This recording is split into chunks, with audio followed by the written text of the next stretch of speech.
Años después de casarnos, mi marido me prohibió visitar la casa de sus padres, en el pueblo, alegando que estaba en plena renovación. Un día me enteré de que mi suegra había fallecido hacía ya un mes. Aprovechando un viaje de trabajo de mi marido, fuera de la ciudad fui en secreto al pueblo para ver la casa que mi suegra había dejado atrás. Pero al llegar y abrir la puerta me quedé en shock. Mi cuerpo temblaba. Me di cuenta de que no podía respirar. Han pasado 8 años desde que Alba se casó con Javier. 8 años que, pensándolo bien, habían transcurrido con bastante normalidad. Vivían en una cómoda casa adosada en las afueras de Madrid. Javier trabajaba como director regional en una empresa de logística, lo que les proporcionaba una sólida estabilidad financiera. Alba, una mujer de naturaleza dulce y amable, había decidido centrarse en el cuidado del hogar después de la boda. Su vida parecía ser el ideal que muchos anhelan. Sin embargo, tras la fachada de armonía había una espina que oprimía silenciosamente el corazón de Alba, una puerta que nunca pudo cruzar. Esa puerta era la de la casa de doña Isabel, la madre de Javier, en su pueblo de Extremadura. En 8 años de matrimonio, Alba solo había visto a su suegra en 3 ocasiones. 2 veces al principio de su matrimonio, cuando doña Isabel vino a la ciudad, y una vez cuando visitaron el pueblo durante su primer año de casados. Alba recordaba a doña Isabel como una mujer de pocas palabras, pero de mirada serena. No hablaba mucho, pero sus manos al acariciar la espalda de Alba se sentían sinceras. Alba anhelaba conocer mejor a esa mujer, la mujer que había dado a luz al hombre que amaba. Sin embargo, desde hacía 7 años, esa puerta estaba firmemente cerrada. Cada vez que Alba sugería ir de visita, Javier tenía la misma respuesta. La casa de mamá está en una reforma integral, cariño. Mejor esperamos a que terminen. Al principio Alba lo entendió. Javier le contó que la casa herencia de su difunto padre era muy antigua. La madera estaba podrida. El tejado tenía goteras graves y los cimientos necesitaban ser reforzados. Javier, como hijo único, se sentía totalmente responsable.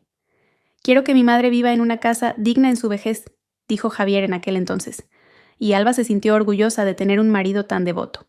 El primer año, la excusa era plausible. El segundo, Alba comenzó a preguntarse: ¿qué tipo de renovación llevaba tanto tiempo? Han surgido problemas con la estructura del terreno, Alba. Tuvieron que rehacer una parte, y los albañiles son difíciles de manejar, explicaba Javier, con un tono ligeramente irritado que hacía que Alba se sintiera incómoda para seguir preguntando. El tercer, cuarto y quinto año, la renovación se convirtió en una especie de broma amarga en el corazón de Alba.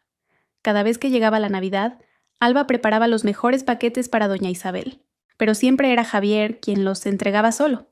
Así aprovecho para supervisar a los obreros, cariño. El viaje es largo, no quiero que te canses. Además, hay mucho polvo allí y no es bueno para ti. La persuadía Javier con dulzura.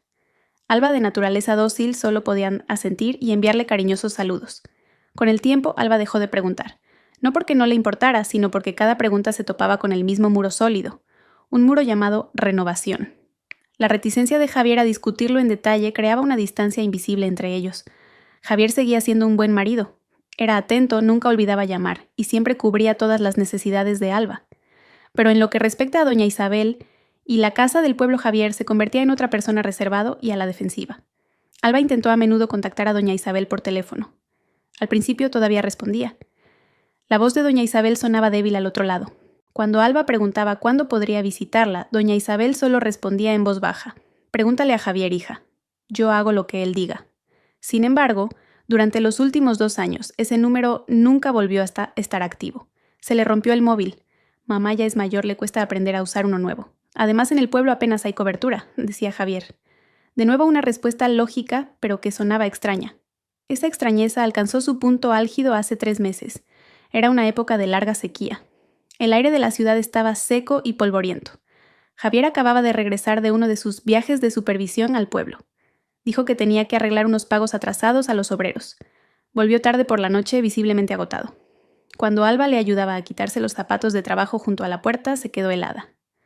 Sus caros zapatos Oxford estaban cubiertos de barro, no de simple polvo, sino de un barro rojizo húmedo y pegajoso, como si Javier acabara de caminar por un campo recién arado después de una fuerte lluvia. «Cariño, ¿dónde te has manchado los zapatos de barro?», preguntó Alba en voz baja, tratando de mantener un tono neutro. Javier, que se estaba aflojando la corbata, se congeló. Su rostro cansado se tensó. Miró los zapatos en la mano de Alba y luego desvió la mirada rápidamente. «Ah, eso. De camino paré en la obra de un amigo cerca de allí. Asuntos de trabajo, ya sabes», respondió deprisa. «Demasiado deprisa». Alba tragó saliva. «Pero, Javier, estamos en plena sequía». ¿Dónde podría haber barro húmedo como este? Alba no pretendía acusarlo, solo estaba confundida. Y fue entonces cuando por primera vez Javier le gritó: «¡Qué desconfiada eres! Llevo todo el día trabajando, estoy agotado. ¿Y tú me interrogas por unos zapatos? ¿Acaso crees que te miento? Solo voy al pueblo por asuntos de mi madre. ¿Crees que me divierte ir y venir? Valora un poco mi sacrificio». Alba se quedó de piedra. Sus ojos se llenaron de lágrimas. Nunca le había gritado así. Con manos temblorosas dejó los zapatos en el suelo. «Lo siento, Javier. No era mi intención». «Déjalo», la cortó Javier. Pasó a su lado y se encerró en el baño. Esa noche, Alba durmió dándole la espalda a su marido. Las lágrimas corrían en silencio por sus mejillas. No fue el grito de Javier lo que la hirió, sino la mentira que se olía tan claramente en su tono de voz. Javier ocultaba algo grande. Algo relacionado con el pueblo, con doña Isabel y con la eterna renovación que se había convertido en el muro que separaba a Alba de la familia de su marido. Esa noche, Alba se dio cuenta de que su matrimonio no iba bien. Había una grieta que había estado ignorando, y esa grieta tenía su epicentro en la casa, que supuestamente estaba en obras. La vida continuó con una normalidad forzada. Después del incidente de los zapatos embarrados, Javier se mostró extra dulce. Le compró a Alba un vestido nuevo, la llevó a cenar a un restaurante caro, y no dejaba de halagarla. Alba aceptaba todo con una leve sonrisa. Sabía que era la forma de Javier de expiar su culpa, de intentar remendar la grieta que había abierto esa noche. Alba lo dejó hacer. No porque se hubiera ablandado, sino porque no tenía fuerzas para discutir. Prefirió callar observando a su marido con una nueva cautela. Ese día era sábado. Alba estaba en la cocina colocando en un plato un bizcocho casero que acababa de hacer. Javier leía el periódico en la terraza. El sonido del claxon de un coche rompió el silencio de la mañana. Alba miró por la ventana de la cocina. Un sedán negro y reluciente se detuvo justo delante de su casa. No era un coche que conociera. Un hombre de aspecto muy pulcro salió del vehículo. Llevaba un costoso traje gris y un maletín de cuero fino. El hombre pareció dudar un momento, comprobando la dirección en su móvil antes de llamar al timbre. Alba se arregló rápidamente el pelo y caminó hacia la entrada, cruzándose con Javier, que también se había levantado de su silla con el ceño fruncido. «¿A quién busca, señor?», saludó Javier. Su tono era educado, pero vigilante. El hombre esbozó una sonrisa que no llegó a sus ojos. «Buenos días. ¿Es esta la residencia del señor Javier?» «Sí, soy yo», respondió Javier. «Mi nombre es Serrano», dijo el hombre entregándole una tarjeta de visita. «Soy del bufete de abogados Serrano y Asociados. Tengo un asunto importante que comunicarle en relación con...». El hombre hizo una pausa mirando a Alba, que estaba de pie detrás de Javier. «¿En relación con doña Isabel?». El corazón de Alba sintió un vuelco. El nombre de doña Isabel pronunciado por un abogado. No podían ser buenas noticias. El rostro de Javier se puso pálido al instante. La calma que solía mostrar se desmoronó como una máscara de papel. «Mi madre. ¿Qué le pasa a mi madre?». La voz de Javier temblaba. El señor Serrano lo miró con una expresión indescifrable. «Quizás sería mejor que habláramos dentro, señor. ¿Es un asunto muy personal?». Javier, con movimientos rígidos, invitó al visitante a pasar. Alba lo siguió sintiendo sus dedos helados. Se sentaron en el salón. Alba se apresuró a la cocina a por algo de beber. Le temblaban un poco las manos al servir agua en los vasos. Cuando regresó, oyó al señor Serrano comenzar a hablar. «Señor Javier, señora Alba», dijo con voz tranquila y mesurada. «Estoy aquí en calidad de representante legal designado por la difunta doña Isabel». Alba casi dejó caer la bandeja. Los vasos chocaron, produciendo un tintineo ensordecedor en la silenciosa habitación. «¿Difunta?», repitió Alba casi en un susurro. Miró a Javier buscando una explicación, pero Javier solo estaba sentado inmóvil con la mirada perdida en la mesa. El señor Serrano suspiró profundamente. «Lamento profundamente su pérdida. Doña Isabel falleció hace 32 días. 32 días. Más de un mes». Alba sintió un zumbido en los oídos. El mundo a su alrededor parecía girar. Doña Isabel había muerto hacía más de un mes y ella no sabía nada. Ella, su nuera, no sabía que su suegra ya no estaba. «No, no puede ser», siseó Javier, pero su voz sonaba hueca. «Falleció en el centro de salud del pueblo debido a una insuficiencia renal aguda. Siguiendo sus instrucciones escritas, se me pidió que me pusiera en contacto con usted, en este caso el señor Javier, como único heredero exactamente 30 días después de su fallecimiento para gestionar los asuntos de la herencia», explicó el señor Serrano con la misma monotonía con la que se lee un parte meteorológico. Alba no podía respirar. Miró a Javier esta vez con una ira que comenzaba a arder tras el shock. Javier lo sabía. Tenía que saberlo. Era imposible que su madre muriera y él no se enterara. La sequía los zapatos embarrados, su rostro pálido. Cuando el abogado mencionó el nombre de doña Isabel, todo encajaba. De repente Javier se cubrió el rostro con las manos. Sus hombros se sacudieron. Mamá, sollozó. Alba lo observó con una mirada fría, una actuación muy convincente. Pero Alba ya no le creía. Ya había visto sus mentiras. El señor Serrano pareció un poco incómodo ante el dolor de Javier. Se aclaró la garganta, abrió su maletín y sacó un sobre grande de color marrón y un juego de llaves. «Señor Javier», lo llamó suavemente. Javier levantó el rostro con los ojos enrojecidos.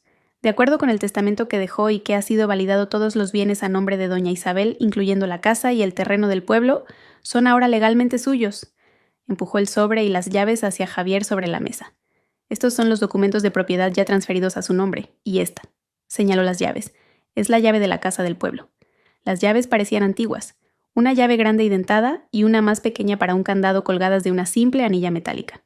La llave a todos los secretos.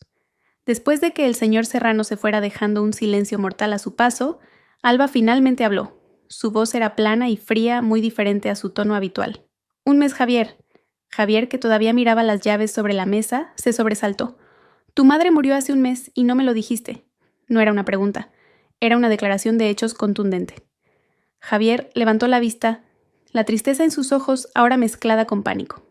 «Alba, puedo explicarlo. Estaba destrozado, no sabía qué hacer. No quería que tú también estuvieras triste. Yo...» «Mentiste», lo cortó Alba. «Fuiste al pueblo hace 3 meses. Tus zapatos estaban llenos de barro húmedo. No fue para supervisar la renovación, ¿verdad? Tu madre estaba enferma, ¿verdad?» Javier pareció sorprendido de que Alba hubiera conectado los puntos. Sí, mamá estaba enferma. La llevé al centro de salud. No quería preocuparte». ¿Por qué no me dijiste que había muerto?» exigió Alba, su voz comenzando a temblar, conteniendo el llanto y la rabia.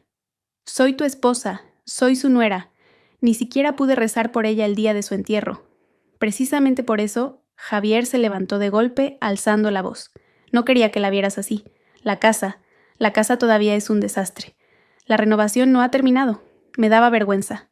No quería que vieras a mamá morir en una casa en ruinas». La misma excusa, otra vez la renovación. Incluso en medio de una noticia tan trágica, Javier seguía usando la misma excusa. Una excusa que ahora sonaba terriblemente falsa y patética. Javier cogió el sobre y las llaves de la mesa. «Necesito tiempo, Alba. Por favor, compréndelo. Me encargaré de todo. Después iremos juntos, te lo prometo». Javier se dirigió a su despacho. Alba oyó el suave clic de un cajón al cerrarse con llave, guardando las llaves, guardando el secreto. Alba se dejó caer en el sofá, agotada. Ahora estaba sola en un duelo extraño. Lloraba por doña Isabel, la mujer a la que no tuvo la oportunidad de conocer, pero lloraba aún más por su matrimonio. Ese día, Alba se dio cuenta de que su marido era un extraño, y la verdad fuera cual fuera, estaba encerrada bajo llave en una casa de pueblo, una casa que supuestamente estaba en obras. Los 4 días que siguieron a la visita del abogado fueron los más largos del matrimonio de Alba. El silencio en su casa era tan denso que parecía poder cortarse con un cuchillo. Javier, tras su falso arrebato emocional, ahora actuaba como un marido afligido. Pasaba mucho tiempo en silencio mirando fijamente la televisión apagada y suspirando profundamente cuando creía que Alba no lo veía. Pero Alba lo veía todo, y lo único que veía era una mala actuación. No había dolor sincero en los ojos de Javier, solo ansiedad, el miedo a que su máscara se cayera. Alba, por su parte, había cambiado. Algo dentro de ella se había roto, pero al mismo tiempo algo más se había endurecido.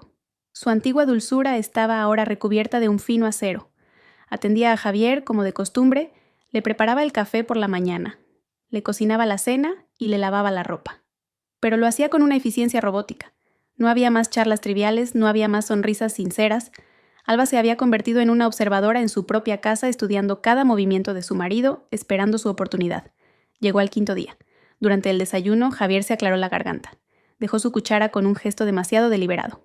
«Alba», la llamó su voz intencionadamente grave. Alba levantó la vista de su plato mirándolo con expresión neutra. «Ha surgido un asunto de trabajo urgente», continuó Javier evitando su mirada. «Un proyecto en las Canarias. Quizá necesite 1 semana o 10 días. Tengo que salir mañana por la mañana». Una coincidencia demasiado perfecta. Alba sintió un leve latido en la sien. Su marido acababa de perder a su madre, o más bien acababa de descubrirse que su madre había muerto, y ahora tenía que irse de viaje de trabajo por tanto tiempo. Ah, sí, fue todo lo que salió de la boca de Alba. Su voz era tan fría como el hielo. Javier pareció un poco desconcertado por la falta de reacción de Alba. Quizás esperaba que llorara o le suplicara que no se fuera en un momento de duelo. «Sí, intenté negarme, pero mi jefe no me lo permitió. Es un proyecto importante. ¿Estarás bien si te dejo sola? Había un matiz de esperanza en su pregunta. La esperanza de que Alba estuviera bien para que él pudiera irse sin obstáculos. Estaré bien, respondió Alba. Vete, termina tu trabajo, Javier. Javier pareció claramente aliviado. Demasiado aliviado. Bien, cariño, gracias por tu comprensión. Te llamaré todos los días, lo prometo. Alba solo asintió levemente y volvió a su desayuno que le sabía a cartón. Durante el resto del día, observó a Javier hacer la maleta. Parecía animado, no como alguien que estás a punto de emprender un pesado viaje de negocios, y ciertamente no como alguien que acaba de perder a su madre. Doblaba sus camisas meticulosamente tarareando una cancioncilla. Alba lo sorprendió sonriendo varias veces mientras miraba su móvil. Esa sonrisa heló la sangre de Alba. Esa noche Javier se acostó temprano. Dijo que necesitaba descansar para el vuelo de la mañana. Alba, por el contrario, no pudo pegar ojo. Yacía rígida junto a su marido, escuchando su respiración regular. El hombre a su lado, que había compartido su cama durante 8 años, era un desconocido. Sus mentiras eran tan densas, tan estructuradas. Alba ya no sentía tristeza. Lo que sentía era una ira fría y ardiente. A las 5 de la mañana sonó la alarma de Javier. El hombre se movió rápidamente en la oscuridad del amanecer. Se duchó, se vistió y cogió su maletín. Se inclinó para besar a Alba en la frente. Alba fingió estar medio dormida. Los labios de Javier se sintieron fríos en su piel. «Me voy ya. Cuida la casa, ¿vale?», susurró. Alba solo murmuró algo ininteligible. Oyó a su marido arrastrar la maleta. El sonido de la puerta principal abriéndose y cerrándose. El motor del coche arrancando, alejándose lentamente hasta desaparecer. Alba abrió los ojos de par en par en la habitación oscura. No esperó ni un minuto. Se levantó de la cama. Su corazón latía con fuerza. No por miedo, sino por anticipación. Había llegado el momento. Su objetivo era claro, el despacho de Javier. Esa habitación era territorio prohibido para Alba. No porque Javier lo hubiera prohibido explícitamente, sino porque siempre se aseguraba de que estuviera cerrada con llave cuando él no estaba. Pero Alba sabía que después del incidente de los zapatos embarrados, Javier se había vuelto más descuidado. Intentó abrir la puerta del despacho. Cerrada, por supuesto, pero Alba lo esperaba. Javier podría llevarse la llave principal, pero ¿dónde guardaría la de repuesto? Alba pensó intensamente. Javier era una persona ordenada, pero también arrogante. No la escondería en un lugar complicado porque nunca imaginaría que Alba se atrevería a buscarla. De repente recordó algo. Corrió al cuarto de la colada a la pila de pantalones de trabajo sucios de Javier de la semana anterior que aún no había lavado. Metió la mano en los bolsillos del pantalón gris que Javier había usado hacía 2 días. Vacío. El pantalón beige. Vacío. Luego el pantalón negro. Sus dedos tocaron algo duro y frío en el pequeño bolsillo interior. Lo sacó. Una pequeña llave plateada. La llave de un cajón. A Alba se le cortó la respiración. Volvió al despacho. No tenía la llave de la puerta principal. Pero el cajón que Javier había cerrado con llave apresuradamente el día que vino el abogado. Un momento. Alba se detuvo. Miró la puerta. No necesitaba entrar en la habitación. La llave de la casa del pueblo estaba en el cajón. Pero, ¿dónde estaba el cajón en el escritorio? Alba se quedó quieta. Su plan se desmoronaba. No podía entrar al despacho. Se sentó frustrada frente a la puerta jugueteando con la pequeña llave en su mano. Estúpida. Se regañó a sí misma. Por supuesto que Javier cerraría la puerta. Entonces su mirada se posó en el cuelgallaves junto a la puerta principal. El lugar donde ella y Javier solían dejar las llaves de casa del coche. Había un juego de llaves de repuesto para toda la casa. Las llaves que Javier pensaba que Alba nunca tocaría. Alba cogió la llave de repuesto del despacho. Sus manos temblaban violentamente. Se sentía como una gran violación. Introdujo la llave en la cerradura. La giró. El suave clic sonó ensordecedor en la casa silenciosa. La puerta se abrió. La habitación olía hacia a su marido una mezcla de colonia cara y papel. Todo estaba impecablemente ordenado. Un gran escritorio de madera, estanterías llenas de libros y una robusta silla de cuero. Alba caminó directamente hacia el escritorio. Había 3 cajones en el lado derecho. Probó el de arriba. Cerrado. Introdujo la pequeña llave del bolsillo del pantalón de Javier. Encajaba. El cajón se abrió sin hacer ruido. Los ojos de Alba se fijaron inmediatamente en el objeto. Sobre una pila de documentos descansaba el juego de llaves antiguas que reconoció. Las llaves que le había entregado el abogado, las llaves de la casa de doña Isabel. Las cogió. Se sentían frías y pesadas. Estaba a punto de cerrar el cajón cuando algo más llamó su atención. Una gruesa carpeta azul debajo de las llaves. El título estaba escrito con pulcritud «Renovación Pueblo». El corazón de Alba latió más deprisa. Con manos temblorosas abrió la carpeta. No contenía planos de arquitecto ni proyectos de construcción. Contenía docenas, quizás cientos de facturas. Facturas por la compra de materiales de construcción. Entonces, Alba las leyó una por una. 100 sacos de cemento, 5 camiones de arena, 50 vigas de acero. Todas de la misma tienda de materiales en Madrid, no en el pueblo. Y las fechas eran increíblemente regulares. Siempre a finales de mes durante los últimos 7 años. Todo parecía demasiado perfecto, demasiado falso. Era el informe financiero de la mentira de su marido. Y entonces lo encontró, escondido entre las facturas de cemento y pintura. Un pequeño trozo de papel doblado. Parecía gastado o manoseado. No era una factura. Era una hoja arrancada de un cuaderno. Alba lo desdobló. Era una nota manuscrita. No era la letra rígida y pulcra de Javier. Era una letra inclinada y temblorosa como si hubiera sido escrita con prisa. La letra de una mujer. Solo había una frase corta. Se ha vuelto a acabar la medicina. La necesita. No mamá necesita, sino la necesita. Alba arrugó el papel. ¿Qué medicina? ¿Quién era ella? ¿O él? ¿Quién era la mujer que escribió esa nota? Esto no se trataba de una renovación. No se trataba de una madre enferma. Zapatos embarrados, facturas falsas, un viaje de negocios repentino y una nota misteriosa. La mentira de Javier era mucho más oscura, mucho más profunda de lo que jamás había imaginado. Alba cogió las llaves de la casa del pueblo. Se las guardó en el bolsillo. Volvió a colocar la carpeta y la llave del cajón en su sitio. Cerró el cajón con llave. Salió del despacho, cerró la puerta y devolvió la llave de repuesto a su lugar, sin dejar rastro.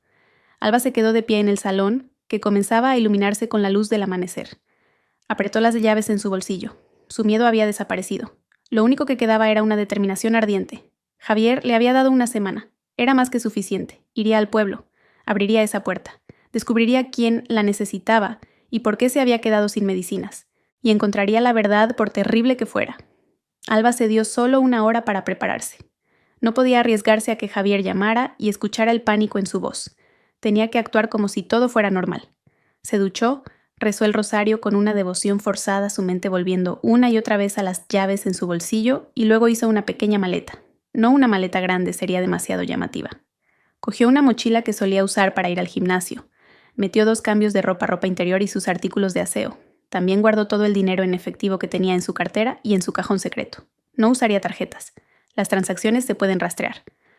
Cogió su móvil y se detuvo. Javier llamaría. ¿Qué debía hacer? Apagó el móvil, luego lo pensó mejor. No, eso sería sospechoso. Javier entraría en pánico y podría volver antes.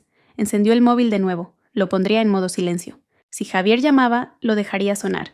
Y más tarde le enviaría un mensaje corto excusándose con que estaba en la ducha o durmiendo. Sería suficiente. Pidió un BTC a la estación de autobuses de Méndez Álvaro, no a la estación de tren de Atocha. La estación de tren era demasiado formal, probablemente con más cámaras de seguridad. La estación de autobuses era un caos organizado, el mejor lugar para desaparecer sin dejar rastro. El viaje a la estación se sintió como un sueño. Alba se sentó en el asiento trasero mirando las calles de la ciudad que comenzaban a llenarse. La gente se apresuraba a ir al trabajo viviendo sus vidas normales. Mientras tanto, Alba sentía que estaba saliendo de su propia vida. Se sentía como una fugitiva. Y sin embargo, solo era una esposa en busca de la verdad. En la estación compró un billete de autobús económico a la ciudad más cercana al pueblo de su marido. Deliberadamente no compró un billete directo a su destino final. No quería que hubiera un registro de su viaje. Pagó en efectivo. El autobús estaba lleno y olía a una mezcla de humanidad y ambientador barato, pero a Alba no le importó. Consiguió un asiento junto a la ventana. Cuando el autobús comenzó a moverse, dejando atrás la ruidosa estación, Alba sintió un extraño alivio. Por primera vez se sentía libre. Libre de una casa llena de mentiras. Libre de la vigilancia de Javier. El viaje duró 5 horas. 5 horas que Alba pasó mirando por la ventana mientras su mente trabajaba febrilmente. El paisaje cambió. Los altos edificios dieron paso a extensiones de olivares y campos de secano. El aire caliente de la ciudad se convirtió en el aire más fresco del campo. Alba intentaba encajar las piezas del rompecabezas. ¿Qué encontraría Javier? Dijo que la casa estaba en ruinas, una reforma total, pero las facturas eran falsas. La nota mencionaba medicinas. Javier dijo que doña Isabel murió en el centro de salud por insuficiencia renal. ¿Era eso también una mentira? ¿Murió doña Isabel en casa? ¿Quién era la de la nota? Era doña Isabel. ¿Y quién era la mujer que la escribió? Alba. Recordó la descripción de Javier de su pueblo. Aislado, había dicho, con malas carreteras, lejos de todo. El autobús se detuvo en la estación de la capital de provincia. Alba se bajó. Le preguntó a un taxista dónde podía encontrar transporte al pueblo de Javier. El taxista la miró. Ah, Valle Serena, claro, mujer. El autobús interurbano que va para allá es el azul, sale desde el otro lado de la dársena. Valle Serena. Así que ese era el verdadero nombre del pueblo, y al parecer no era nada difícil llegar. No está aislado, pensó Alba para sí misma. La primera mentira confirmada. Se subió al autobús lleno de mujeres que volvían del mercado. Otra hora de viaje por carreteras asfaltadas y en buen estado. Lejos de la descripción de Javier de malas carreteras. Alba se sentó en silencio. Su corazón latía cada vez más rápido a medida que el autobús se acercaba a su destino. ¿La casa de la difunta doña Isabel? Preguntó Alba en voz baja a una señora sentada a su lado. La mujer ocupada con su cesta de verduras se giró de inmediato. Su rostro era amable, pero su mirada se tornó compasiva. Ay, pobrecita. Sí, claro. Usted que es de ella hace ya más de un mes que se nos fue. Soy una pariente lejana, mintió Alba. No se atrevía a admitir que era su nuera. Se avergonzaría si supieran que no había asistido al funeral. Oh, pues la casa está todo recto, hija. Bájese en el cruce que hay frente al ayuntamiento. Desde allí camina un poco, entra en el callejón al lado del bar. Su casa es la última, la de la fachada blanca. Tiene un jardín precioso. Alba se quedó atónita. Un jardín precioso. Fachada blanca. Gracias, señora. Alba se bajó en el cruce exactamente como le habían indicado. El aire del pueblo era limpio. El ambiente tranquilo, muy diferente de la imagen de aislamiento que Javier había creado. Caminó siguiendo las indicaciones. Vio el bar y un pequeño callejón a su lado. Alba respiró hondo. Caminó por el callejón. Estaba limpio, pavimentado con adoquines. A ambos lados había varias casas de pueblo bien cuidadas. Y entonces llegó al final del callejón. Allí estaba la casa. Y Alba se detuvo en seco. Sus pies parecían pegados al suelo. Esta no era una casa en obras. No era una casa en ruinas. La casa frente a ella era una casa hermosa. Mucho más hermosa que la suya en la ciudad. Era de estilo rústico moderno, pero conservando un aire tradicional. Las paredes estaban encaladas de un blanco impecable. Grandes ventanas con marcos de madera de roble barnizada brillaban al sol, y el jardín estaba exquisitamente cuidado. Césped verde y espeso como una alfombra, rosales, geranios y jazmines en plena floración.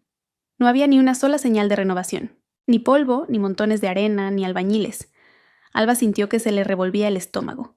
La mentira que Javier le había contado durante 7 años. Todo se derrumbó ante sus ojos. Javier no había mentido para ocultar una casa en ruinas. Había mentido para ocultar esta casa perfecta. ¿Por qué no podía Alba ver esta hermosa casa? ¿Por qué Javier se había molestado en crear facturas falsas de materiales?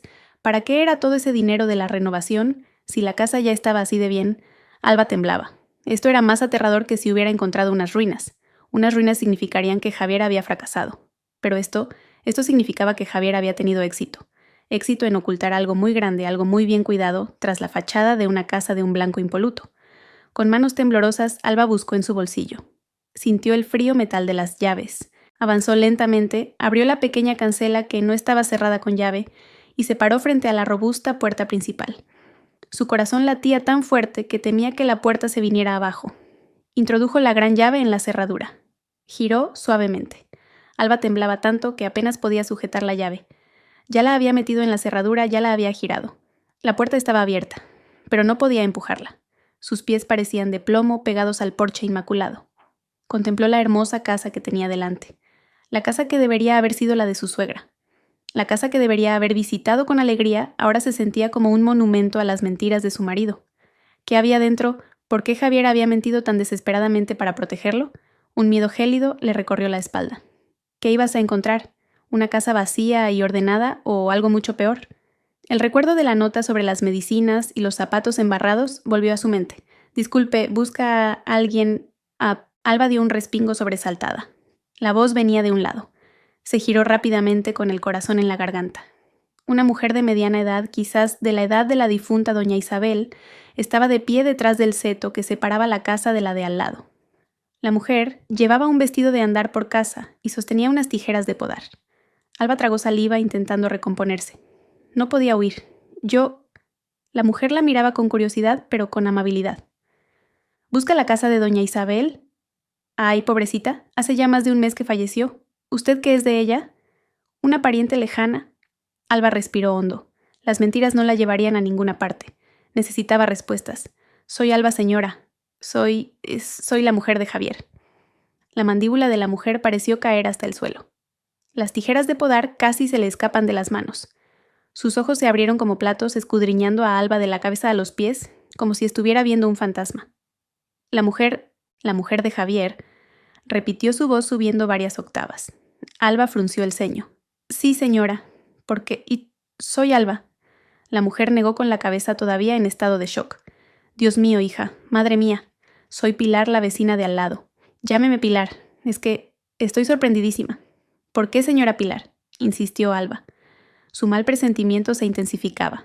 Doña Pilar se acercó más al seto. Su voz bajó a un susurro conspirador. No es por nada, Alba, hija, pero es que aquí todos pensábamos que la mujer de Javier, con perdón, estaba gravemente enferma. El mundo de Alba se tambaleó. ¿Gravemente enferma? Sí, el propio Javier nos lo dijo. Desde hace años. Decía que su mujer en la ciudad estaba muy malita. Una enfermedad rara que no le podía dar el polvo, ni cansarse, ni estresarse. Por eso nunca podía traerla al pueblo, dijo doña Pilar, con toda naturalidad. Aquí todos sentíamos mucha lástima por Javier. Pensábamos que era un marido muy abnegado, yendo y viniendo entre la ciudad y el pueblo, cuidando de una mujer enferma en Madrid y de su madre enferma aquí. Alba cerró los ojos un instante. La cabeza le daba vueltas. Así que esa era la historia. Esa era la mentira que Javier usaba para justificar la ausencia de Alba en el pueblo. No solo había usado la renovación como excusa para Alba, había usado a una Alba gravemente enferma como excusa para los vecinos. Javier se había pintado a sí mismo como un héroe sufriente atrapado entre dos mujeres enfermas. Doña Isabel, ¿de qué estaba enferma, señora Pilar?, preguntó Alba con voz ronca. El rostro de doña Pilar se ensombreció. La lástima que antes sentía por Javier se dirigió ahora por completo a Alba y al recuerdo de doña Isabel. Pues eso es lo que tampoco entendíamos, hija. Doña Isabel siempre fue una mujer sana. Venía con nosotras a misa. De repente, hace unos 2 años, fue como si desapareciera. La encerraron en su propia casa. Encerrada, a Alba se le encogió el corazón. Sí somos vecinos de toda la vida, pero no nos dejaban visitarla.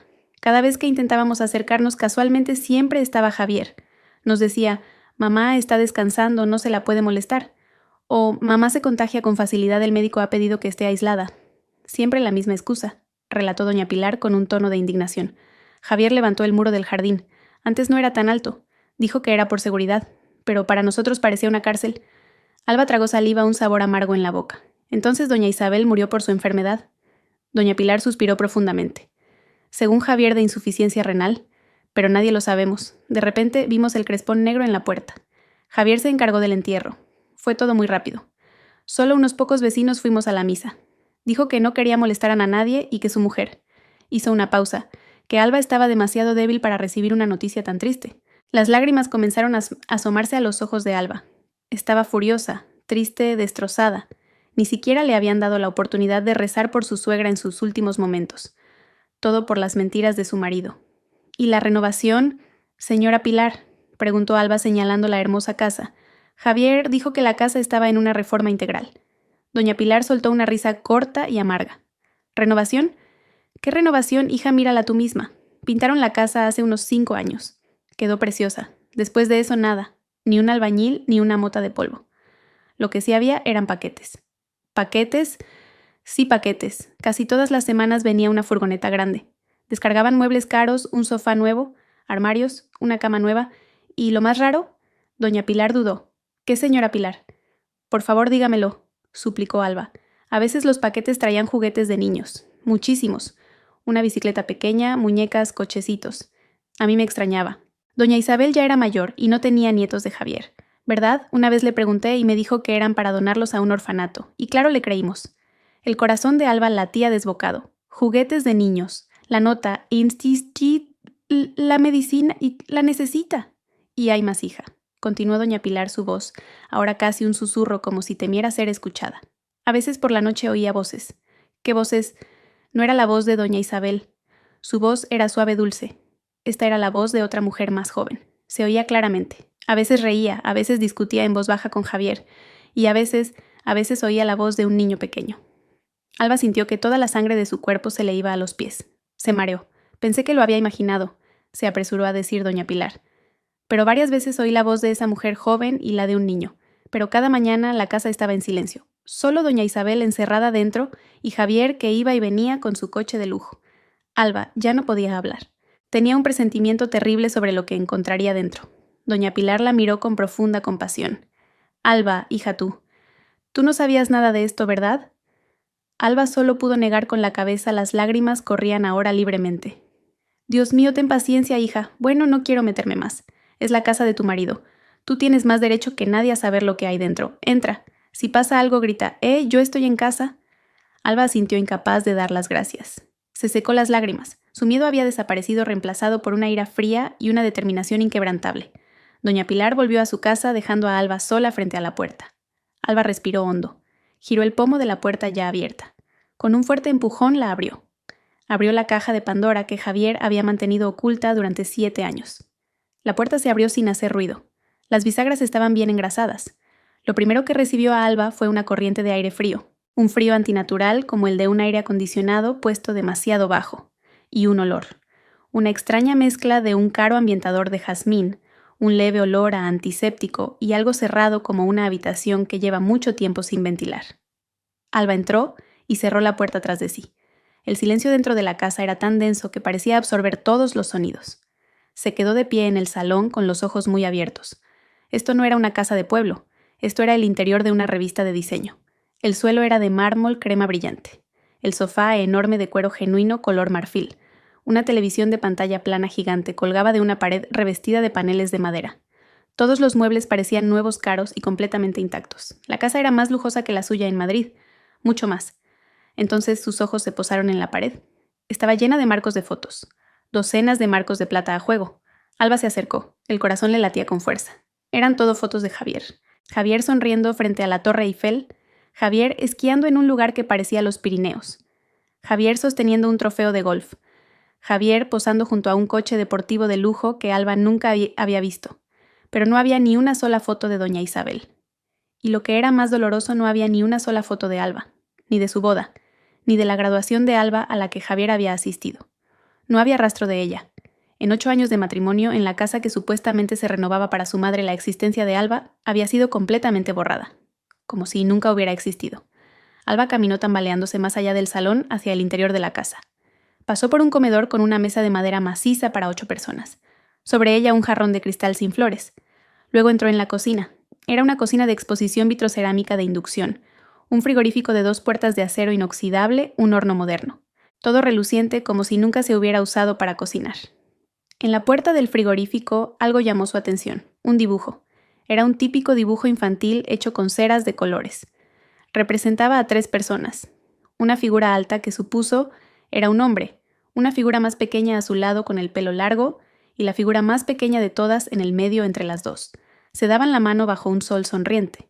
Sobre la cabeza de la figura del hombre escrito con cera negra, con una ortografía torpe pero clara ponía papá. A Alba se le cortó la respiración. Papá. Sus manos temblaron al tocar el dibujo. Era la prueba. La prueba de lo que había dicho doña Pilar, había un niño en esta casa. Alba se dio la vuelta. Sus ojos buscaban frenéticamente. Caminó por un pasillo más profundo. Había varias puertas. La primera estaba abierta. Un cuarto de invitados ordenado sin usar. La segunda, un baño de invitados limpio con olor a naftalina. Y luego la tercera puerta al final del pasillo. La puerta del dormitorio principal. Supuso que era la habitación de doña Isabel. Intentó abrirla. Cerrada con llave, por supuesto. Alba buscó en su bolsillo sacando el juego de llaves que le había dado el abogado. Además de la llave principal grande, había otra más pequeña. Para un candado no, una llave de puerta interior. Con un temblor violento en las manos, le costó meter la llave en la cerradura. Necesitó 3 intentos antes de que finalmente encajara. La giró. Se oyó un clic repugnante. Alba respiró hondo preparándose para lo peor. Empujó la puerta. El olor la golpeó como un muro. El olor que había percibido vagamente en la entrada era ahora denso y asfixiante. Olor a medicamentos, a antiséptico, a alcohol y el triste olor de la enfermedad. El olor de una habitación de enfermo mal cuidada. Sus ojos, acostumbrados a la brillante luz del pasillo, intentaron adaptarse a la penumbra de la habitación. Las gruesas cortinas de terciopelo estaban corridas, bloqueando la luz del sol. Y entonces la vio. En medio de la habitación, sobre el frío suelo de mármol, había una cama de hospital. No una cómoda cama de madera, sino una cama de hospital de metal blanco, con barandillas a ambos lados. La cama estaba vacía. El colchón envuelto en plástico estaba desnudo sin sábanas. En una esquina, un soporte para el goteo intravenoso se erguía como un esqueleto. En la mesita de noche, frascos de medicamentos vacíos estaban esparcidos por todas partes. Jarabes, pastillas, blísteres vacíos. Una pequeña bombona de oxígeno yacía en el suelo con el tubo desconectado. Esta era la prisión de doña Isabel. Este era el lugar donde Javier cuidaba a su madre. Aquí es donde doña Isabel pasó el final de su vida encerrada sola en una fría opulencia rodeada del olor a medicinas. Alba sintió una oleada de rabia y una tristeza inmensa por la mujer que nunca llegó a conocer. «Dios mío, Isabel», susurró las lágrimas comenzando a brotar. Pero ese no era el final del horror. Eso era solo la mitad de la habitación. La habitación era muy grande y parecía haber sido dividida en dos. Una parte era la sombría zona de cuidados. La otra parte. Alba se adentró más. Sus ojos finalmente pudieron ver con más claridad. La pared opuesta a la cama del hospital, la pared que habría sido la última visión de doña Isabel cada día, era completamente diferente. No estaba pintada de blanco, estaba pintada de un suave azul pastel. Y esa pared, Alba retrocedió tambaleándose. Su cuerpo chocó contra el marco de la puerta. Sintió como si su corazón se detuviera. Esa pared estaba llena de fotos muy diferentes a las del salón. Eran fotos de Javier, pero no estaba solo. En cada foto, Javier abrazaba a una mujer diferente, mucho más joven que Alba, con el pelo largo y suelto y una sonrisa radiante. Parecían increíblemente felices, muy enamorados. Y había un niño pequeño de unos 4 o 5 años, un niño con los mismos ojos y la misma sonrisa que Javier. Alba vio una foto de ellos en la playa con Javier llevando al niño sobre sus hombros. Vio una foto en una fiesta de cumpleaños con Javier y la mujer besando las mejillas del niño. Vio una foto de los tres en el sofá de cuero blanco del salón, abrazados como la familia perfecta. Y entonces, Alba vio la foto más repugnante de todas. La foto estaba tomada en esta misma habitación. Javier, su amante y su hijo estaban de pie a los pies de la cama del hospital. Los tres sonreían a la cámara. Al fondo en la cama yacía la figura frágil y delgada de doña Isabel con la mirada perdida. Obligada a ser el telón de fondo de la falsa felicidad de su hijo, Alba no podía respirar. Se agarró el pecho. El aire de la habitación se sentía tóxico. La renovación. Alba finalmente lo entendió. La renovación de la que hablaba Javier no era la reforma de una casa. Era su vida. Javier había renovado su vida entera. Tenía 2 familias. Alba, la esposa legítima, en la ciudad la enfermiza a la que no se podía molestar. Y esta, su amante, su familia secreta a la que escondía en el pueblo, en la casa de su propia madre. El dinero de la renovación durante 7 años, las facturas falsas, los muebles de lujo, los juguetes, todo era para ellos, todo financiado por una mentira. Y doña Isabel fue el testigo silencioso. Fue una prisionera en su propia casa, obligada a ver cómo su hijo construía un paraíso para otra mujer, mientras a ella la dejaban morir lentamente en la misma habitación. La nota: se ha vuelto a acabar la medicina, la necesita. No era para doña Isabel. Debía ser una nota de esa mujer. Para su hijo. El temblor en el cuerpo de Alba se volvió incontrolable. Esto no era solo una infidelidad. Esto era una atrocidad. Era una crueldad inimaginable. Su marido Javier, el hombre que dormía a su lado, el hombre al que Alba se derrumbó. Su espalda se deslizó por el marco de la puerta hasta quedar sentada en el frío suelo del pasillo. No podía llorar. Estaba demasiado conmocionada. Solo podía mirar hacia la oscura habitación, hacia el corazón de la podredumbre de su marido. Alba no supo cuánto tiempo permaneció sentada en el frío suelo del pasillo. 10 minutos, 1 hora. El tiempo parecía haberse detenido. Su cuerpo temblaba violentamente, pero su mente extrañamente se había vuelto muy clara. El shock paralizante se disipó lentamente, reemplazado por algo más. Algo frío, duro y pesado. Era ira. Una ira pura y helada. Esto ya no se trataba de un matrimonio roto o un marido infiel. Se trataba de un crimen. Se trataba de una crueldad imperdonable. Se trataba de doña Isabel. Con movimientos rígidos, Alba se levantó. Sus piernas todavía se sentían débiles, pero se obligó a mantenerse erguida. No se desmayaría. No huiría. Había abierto esta puerta y caminaría a través de ella hasta el final.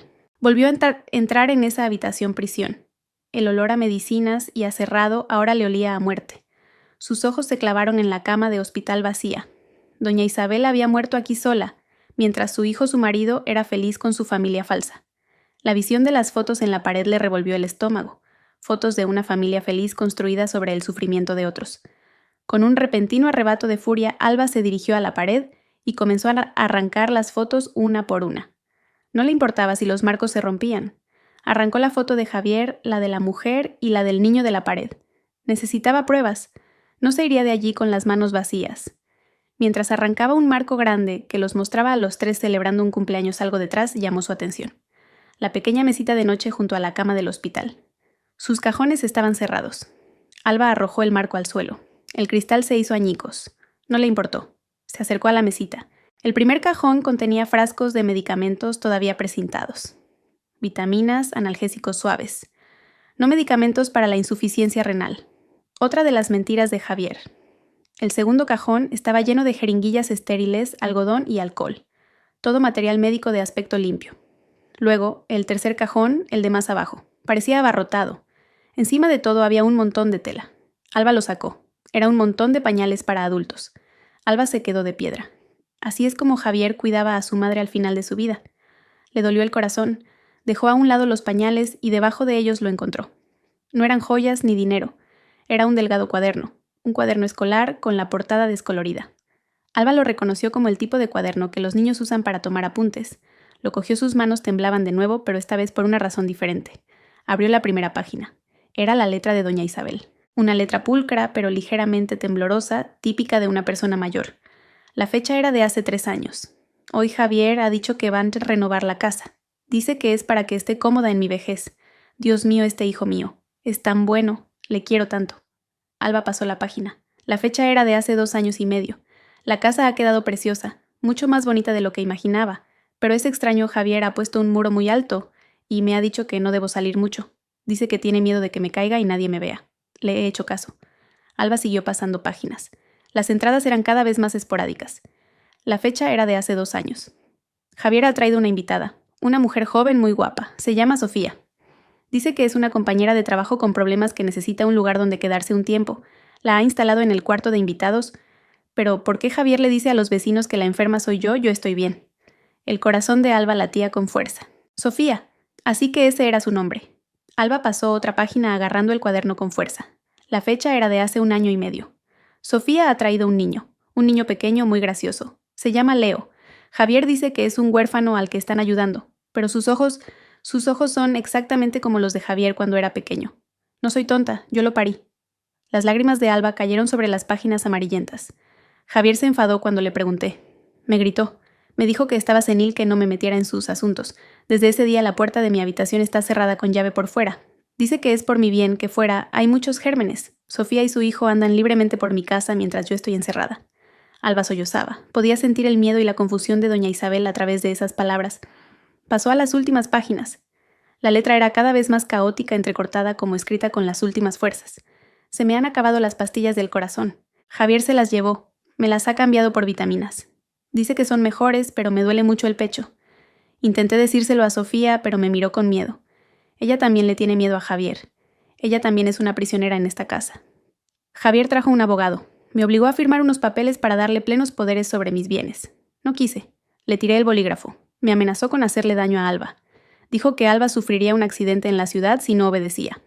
Dios mío, Alba, mi nuera. Usó tu nombre para amenazarme. Alba se tapó la boca ahogando un grito. Javier había usado su nombre, la había usado a ella como arma contra doña Isabel. Y luego la última entrada escrita con trazos tan débiles que apenas se podían leer. Este ya no es mi Javier. Se lo ha llevado el diablo. Me ha encerrado. Ha traído a otra mujer a mi casa. Me está dejando morir poco a poco. Alba, si lees esto, lo siento. No pude ser una buena suegra para ti. Por favor, castígalo. No dejes que gane. No dejes. Alba, por favor, ayúdame. Eran sus últimas palabras. Alba abrazó el diario contra su pecho. Rompió a llorar. No lloraba por su marido perdido. Lloraba por doña Isabel. Lloraba por el sufrimiento de esa mujer, su soledad y su trágica muerte. Lloraba por sí misma por haber sido engañada durante tanto tiempo. Alba lloró durante varios minutos y luego se detuvo. Se secó las lágrimas bruscamente. El duelo había terminado. Ahora era el momento de la justicia. Recordó algo.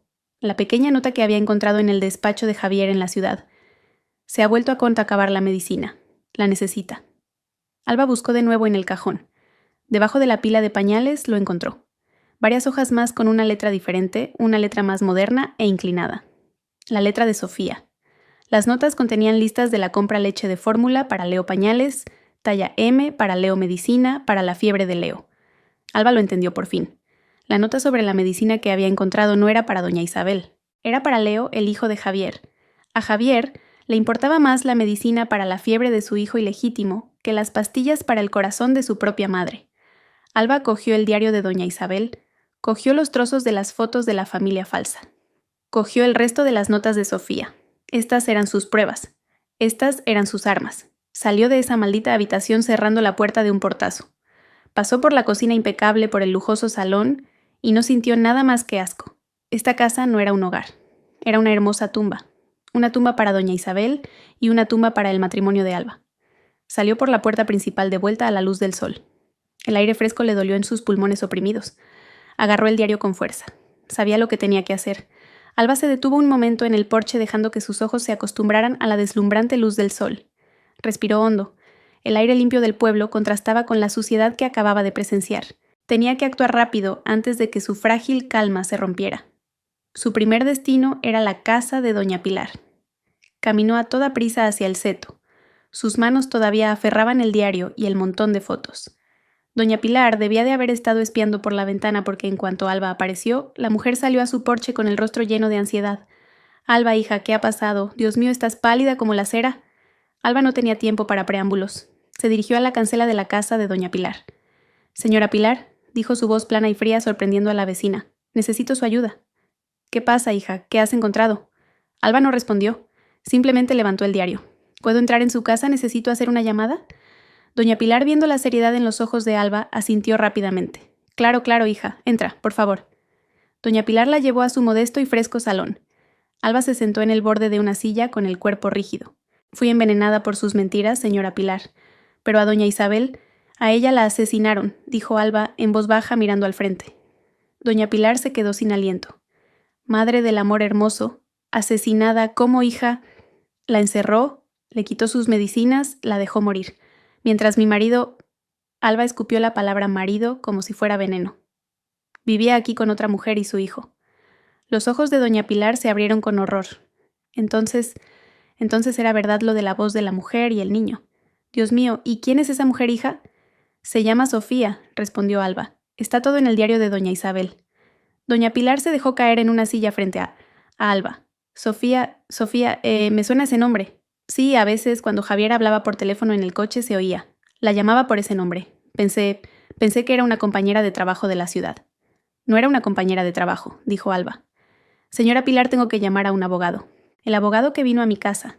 No recuerdo el número, pero sí el nombre del bufete. Usa mi teléfono, hija, úsalo, dijo doña Pilar, señalando un teléfono fijo sobre una mesita. Alba buscó rápidamente en su móvil la información de contacto del bufete Serrano y Asociados. La encontró. Su corazón latía con fuerza. Marcó el número en el teléfono de doña Pilar. «Bufete Serrano y Asociados, buenos días». Saludó una voz al otro lado. «Necesito hablar con el señor Serrano. Inmediatamente. Es una emergencia. Dígale que llama a Alba, la mujer del difunto Javier, nuera de doña Isabel». Hubo una breve pausa. «Espere un momento, por favor, señora». Alba esperó golpeando el suelo con el pie sin darse cuenta. «Señora Alba». La voz del señor Serrano sonó al otro lado. Sonaba sorprendido. «Señor Serrano», dijo Alba, rápidamente su voz de nuevo plana y controlada. «Soy Alba, la mujer de Javier. No estoy en la ciudad, estoy en el pueblo, en la casa de doña Isabel». Se oyó una exclamación ahogada al otro lado. «Señora, pero ¿cómo ha llegado usted ahí? El señor Javier me dijo que estaba de viaje de negocios en las Canarias». «Javier mintió», lo cortó Alba. «Mintió sobre todo. Señor Serrano, he entrado en esta casa. He encontrado pruebas. Doña Isabel no murió de forma natural. Mi marido la encerró, le quitó sus medicinas y la dejó morir, mientras él vivía aquí con su amante y un hijo». Silencio total al otro lado. Alba pudo oír al señor Serrano tomar una respiración larga y pesada. Lo sospechaba, dijo finalmente el señor Serrano, su voz ahora sombría y enfadada. No a este nivel, pero sospechaba. «¿Qué quiere decir?», preguntó Alba. «Señora Alba, 2 meses antes de fallecer doña Isabel me llamó en secreto. Me suplicó ayuda. Sonaba aterrorizada. Me dijo que Javier la estaba obligando a firmar un poder notarial completo sobre todos sus bienes. Ella se negó». Alba apretó con más fuerza el auricular. El diario era verdad. Doña Isabel, continuó el señor Serrano, quería cambiar su testamento. No quería que Javier recibiera ni un céntimo. Dijo que quería dejarle todo a usted, señora Alba. A Alba se le cortó la respiración. A ella, dijo, la voz del señor Serrano sonaba triste, que solo confiaba en su nuera Alba, a la que nunca había visto. Dijo que Javier se había convertido en un monstruo. Le prometí que la ayudaría. Estaba preparando las acciones legales para sacarla de allí. Pero una semana después, el propio señor Javier me informó de que su madre había enfermado y no se la podía molestar. Y un mes después falleció. El señor Javier vino a mi despacho con el poder notarial firmado por doña Isabel y el Antiguo Testamento. Sabía que algo no cuadraba, pero no tenía pruebas. Hasta ahora. Yo tengo las pruebas, señor Serrano, dijo Alba. Tengo el diario de doña Isabel. Tengo las fotos. Perfecto, dijo el señor Serrano, su tono volviéndose firme. Señora Alba, escúcheme, no haga nada. No llame a la policía todavía. Javier es astuto, le dará la vuelta a los hechos. Voy para allá ahora mismo. Llevaré a mi equipo y las órdenes judiciales necesarias. El viaje desde Madrid llevará unas 4 o 5 horas. Quédese en casa de la señora Pilar. No vuelva a esa casa, que nadie sepa que está ahí. Una cosa más, señor Serrano, dijo Alba. Javier, no está de viaje en las Canarias. ¿Cómo? Alba miró a doña Pilar. Doña Pilar asintió como si entendiera lo que Alba iba a decir. Javier está aquí, continuó Alba. En el pueblo, donde insistió el señor Serrano. Alba le preguntó a doña Pilar con la mirada. Doña Pilar cogió el teléfono. Perdone, señor abogado. Soy Pilar, la vecina de la difunta. Javier no se ha ido a ninguna parte. Tiene otra casa en el pueblo de al lado, en Monteclaro. Construyó allí una casa grande para esa mujer. Cada vez que le decía a su esposa que se iba de viaje, en realidad estaba allí. Y cada vez que le decía a Mr. a su amante que volvía a la ciudad, volvía con su esposa. Es una serpiente de 2 cabezas, señor. Silencio de nuevo. Alba podía imaginarse al señor Serrano procesando el escenario perfecto que Javier había creado. Esto es mejor de lo que esperaba, dijo el señor Serrano con voz gélida. Significa que podemos cogerlo con las manos en la masa. Señora Alba, señora Pilar, les ruego que cierren la puerta con llave. No salgan. Espérenme. Iremos juntos a esa casa. Lo sacaremos de su madriguera. Le esperaremos, señor Serrano, dijo Alba. La llamada terminó. Alba colgó el auricular. Miró a doña Pilar. La mujer le devolvió la mirada con una mezcla de horror y admiración. Eres una mujer fuerte, Alba, hija, dijo doña Pilar en voz baja. Alba negó con la cabeza. No lo sé, señora Pilar. Solo quiero justicia para doña Isabel. Alba se sentó en esa silla abrazando el diario contra su pecho. 5 horas. Tenía que esperar 5 horas. 5 horas antes de enfrentarse cara a cara con el monstruo al que llamaba marido. Fuera el sol brillaba con fuerza indiferente al oscuro drama que se desarrollaba bajo él. El perfecto guión de Javier estaba a punto de terminar y Alba sería quien lo demoliera. 5 horas se sintieron como una eternidad. Alba permaneció sentada rígida en el salón de doña Pilar. El vaso de té que la mujer le había preparado se quedó en la mesa intacto y frío. El corazón de Alba latía con un ritmo constante y doloroso. Su mente ya no estaba confusa. El shock y el dolor se habían cristalizado en un afilado trozo de hielo en su pecho. Ya no lloraba, solo esperaba. En su regazo descansaba el diario de doña Isabel. Durante esas 5 horas lo leyó una y otra vez, no para buscar nueva información, sino para forjar su corazón. Leyó cada palabra de sufrimiento, cada queja contenida, cada esperanza rota. Memorizó el dolor de doña Isabel, convirtiéndolo en su escudo y su arma. Cada vez que la duda o el miedo intentaban colarse, volvía a leer la última entrada. Alba, por favor, ayúdame. Doña Pilar era una sombra inquieta. Iba y venía de la cocina al salón, mirando de vez en cuando por la cortina de la ventana, como si temiera que Javier apareciera de repente. Alba, hija, come algo, anda. Te he preparado un poco de... No, gracias, señora Pilar. No tengo hambre, respondía Alba. Su voz sonaba extraña, más profunda y firme que antes. Exactamente a las 4 de la tarde, 5 horas y 10 minutos después, se oyó el ruido de un coche frenando fuera. No uno, sino 2. Doña Pilar se sobresaltó. Son ellos. Alba se puso de pie, sus piernas ya no temblaban. Agarró el diario con fuerza. Alguien llamó a la puerta de doña Pilar con firmeza. Doña Pilar abrió. Era el señor Serrano. Su rostro estaba duro y enrojecido por la ira contenida y el largo viaje. Se había quitado la chaqueta del traje, dejando ver una camisa blanca con las mangas arremangadas. Detrás de él había otros 2 hombres corpulentos vestidos de paisano. Claramente no eran abogados. Señora Alba, dijo el señor Serrano, su voz baja pero urgente. Ya estamos aquí. Hemos coordinado con el cuartel de la Guardia Civil local. Estos 2 señores son agentes. Alba asintió. ¿Cuál es el plan, señor Serrano? Vamos a Monteclaro ahora mismo. Vamos a por él. Señora Alba, le sugiero que espere aquí. Deje que nos encarguemos nosotros. Voy con ustedes, lo interrumpió Alba, sorprendiéndose a sí misma. Tengo que estar allí, tiene que verme, tiene que saber que fui yo quien descubrió la verdad. El señor Serrano miró a los ojos de Alba. No vio fragilidad ni somisteria. Vio una determinación de acero. Asintió lentamente. De acuerdo, pero manténgase detrás de nosotros. Doña Pilar, usted es un testigo clave. ¿Sabe la dirección exacta? Sí, señor, perfectamente, dijo doña Pilar, su voz temblando ahora de nerviosismo y excitación. Yo les guiaré. El viaje a Monteclaro duró solo 20 minutos. Alba iba en el coche con el señor Serrano y doña Pilar. Los 2 agentes los seguían en otro coche. Nadie habló. Alba miraba por la ventana. El hermoso paisaje de campos de olivos ahora le parecía siniestro. Aquí, en este pequeño paraíso escondido, su marido había construido un infierno para su propia madre. «Ahí, señor, esa casa de ahí», dijo doña Pilar señalando una casa nueva que se alzaba un poco apartada de las demás. La casa era muy diferente a la de doña Isabel. La de su suegra ocultaba el lujo tras una fachada tranquila. Esta lo ostentaba. Era de estilo moderno minimalista, pintada en tonos grises y un naranja brillante. La valla era baja y el jardín estaba lleno de juguetes infantiles. Un triciclo yacía en el césped.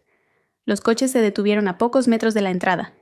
Y allí estaba él, Javier su marido. Con un polo informal y pantalones cortos, parecía relajado y joven. Se reía mientras empujaba Nastme a un niño pequeño en un columpio. El niño Leo reía a carcajadas. En el porche sentada estaba una mujer joven y guapa. La mujer de las fotos, Sofía. Sonreía mientras sostenía un vaso de algo frío. La estampa de una pequeña familia perfecta. Una estampa que desgarró el corazón de Alba. «Dios mío», susurró doña Pilar tapándose la boca. Alba no esperó ninguna señal. En ese instante abrió la puerta del coche y salió. «Señora Alba, espere», gritó el señor Serrano, pero Alba siguió caminando, con paso firme, directa hacia la cancela abierta. Javier, que estaba empujando el columpio, oyó el crujido de la grava. Se giró con la sonrisa todavía en el rostro. Entonces vio a Alba. La sonrisa se congeló y luego se desvaneció de su cara. El columpio que había empujado volvió hacia él casi golpeando a Leo. Los ojos de Javier se abrieron de par en par con horror. Su rostro se volvió de un blanco cerúleo más pálido que cuando el abogado fue a su casa en Madrid. Alba siseó. Su voz era apenas audible. En el porche, Sofía se levantó confundida. «Javi, ¿quién es?» preguntó su voz suave e inquisitiva. Alba se detuvo justo delante de Javier, separado solo por el columpio que ahora se balanceaba lentamente. Leo la miraba con sus ojos redondos idénticos a los de Javier. «Dijiste», dijo Alba su voz, sin un ápice de temblor, fría y clara, cortando el aire de la tarde, «que te ibas de viaje de negocios a las Canarias». Javier tragó saliva. Era como si estuviera viendo un fantasma. «Alba, ¿qué haces aquí? Esto no es lo que parece. Puedo explicarlo». «Ah, sí». Alba soltó una pequeña risa seca y sin humor. «¿Qué vas a explicar primero? ¿La renovación de 7 años, las facturas falsas que guardas en tu cajón o a tu esposa gravemente enferma?» Sofía en el porche se sobresaltó. Dio un paso adelante.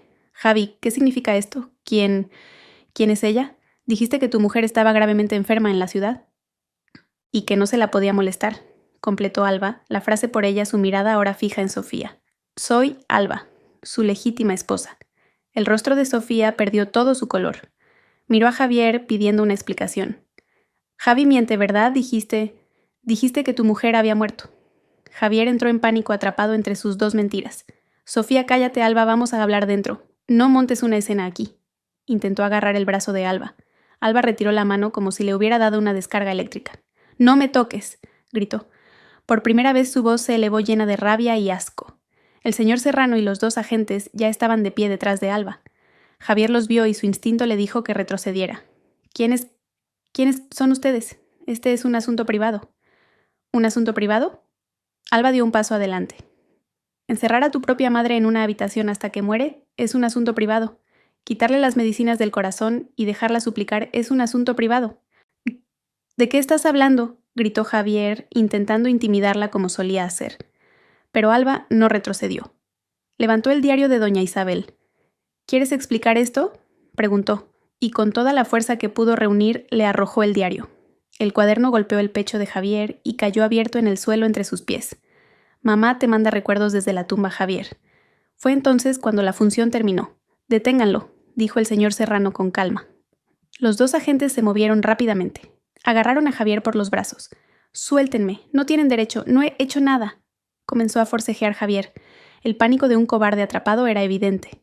«Señor Javier», dijo el señor Serrano, su voz oficial y fría.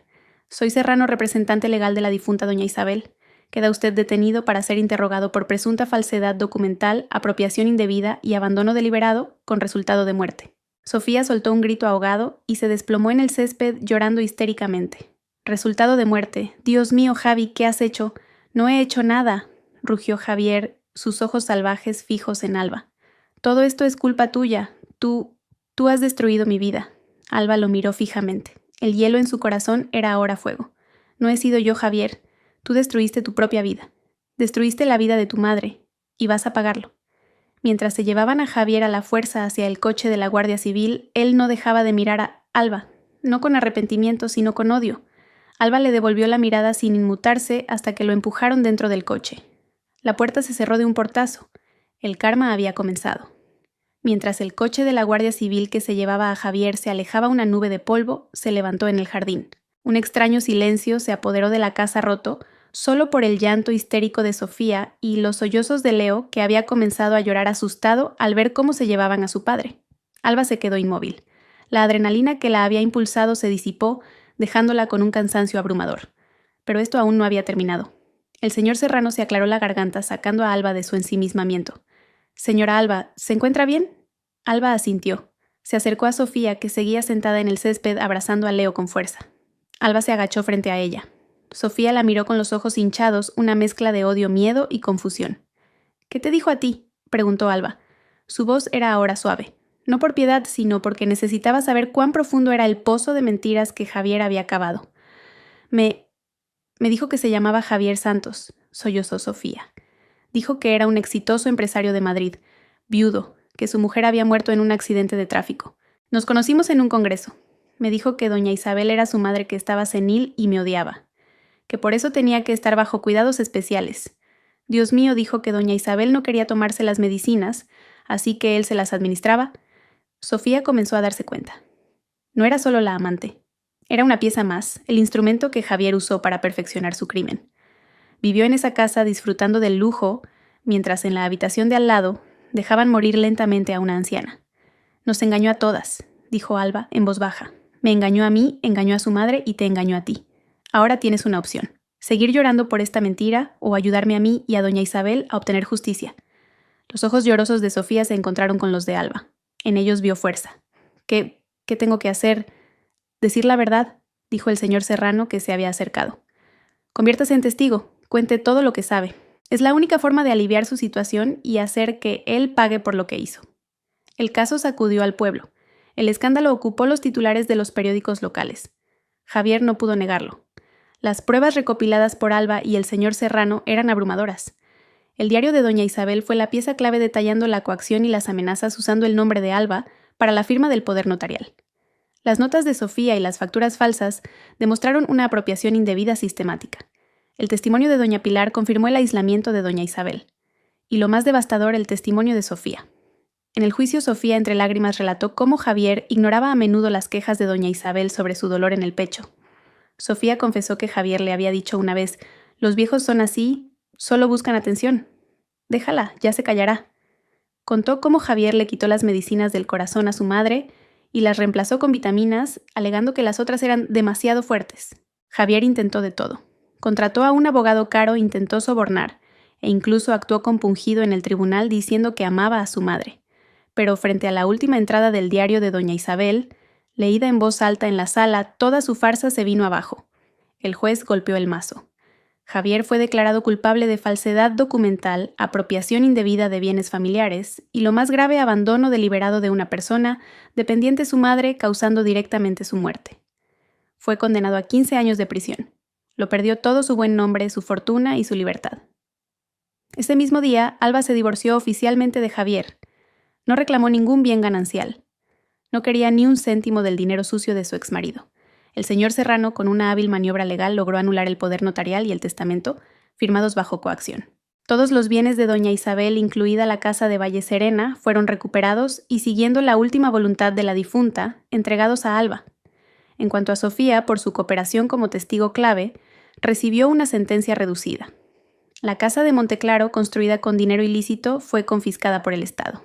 Sin embargo, Alba, en un último acto que cerró ese capítulo, pidió al señor Serrano que se asegurara de que Sofía y su hijo inocente tuvieran un lugar digno donde vivir. Alba no lo hizo por Sofía, lo hizo por sí misma para liberarse de los últimos vestigios del veneno de Javier en su vida. Un año después, Valle Serena parecía más luminoso. La casa al final del callejón ahora lucía diferente. El alto muro que antes parecía una prisión había sido reemplazado por un seto bajo y cuidado. La cancela estaba siempre abierta de par en par. Alba, vestida con un alegre vestido de verano, regaba los jazmines del jardín. El jardín estaba ahora más frondoso, lleno de flores aromáticas. Ya no vivía en la ciudad. Había encontrado la paz en esta casa. Dentro, el olor a medicinas y a cerrado había desaparecido hacía mucho tiempo. El rígido salón ahora estaba lleno de alfombras cálidas y cojines de colores vivos. Las fotos de Javier habían sido quemadas. Las paredes ahora estaban decoradas con grabados de paisajes que transmitían calma. Y esa habitación, la habitación donde doña Isabel estuvo encerrada. La puerta ahora estaba siempre abierta. La cama de hospital había desaparecido. La pared que una vez estuvo llena de fotos falsas había sido pintada de un suave color marfil. Sus grandes ventanas estaban abiertas de par en par, dejando entrar la brisa fresca y las risas de los niños. La habitación se había transformado por completo. Ahora estaba llena de estanterías de colores mesitas y cojines en el suelo. Los niños del pueblo se arremolinaban dentro absortos en la lectura. Sobre la puerta de la habitación colgaba una sencilla pero elegante placa de madera con una hermosa inscripción: Biblioteca Infantil Doña Isabel. El saber es luz. Doña Pilar vino de la casa de al lado trayendo una bandeja con 2 vasos de té helado y un plato de churros recién hechos. «Ya es tarde, Alba, hija, te va a dar el fresco», dijo sonriendo. Alba le devolvió la sonrisa, una sonrisa sincera que venía del corazón. «Un ratito más, Pilar. El aire es maravilloso». Alba miró la placa. Lo había logrado. No solo había castigado a Javier, no solo había obtenido justicia para doña Isabel, había redimido el sufrimiento de esa casa convirtiendo una habitación prisión en una fuente de conocimiento. Había transformado la oscuridad en luz, era libre, y finalmente estaba en paz. Gracias a todos por seguir, espero que esta historia despierte su interés por los temas sociales. Si te conmueve, dale like, comenta, comparte y suscríbete a mi canal. Juntos difundamos energía positiva y protejamos la luz. Gracias.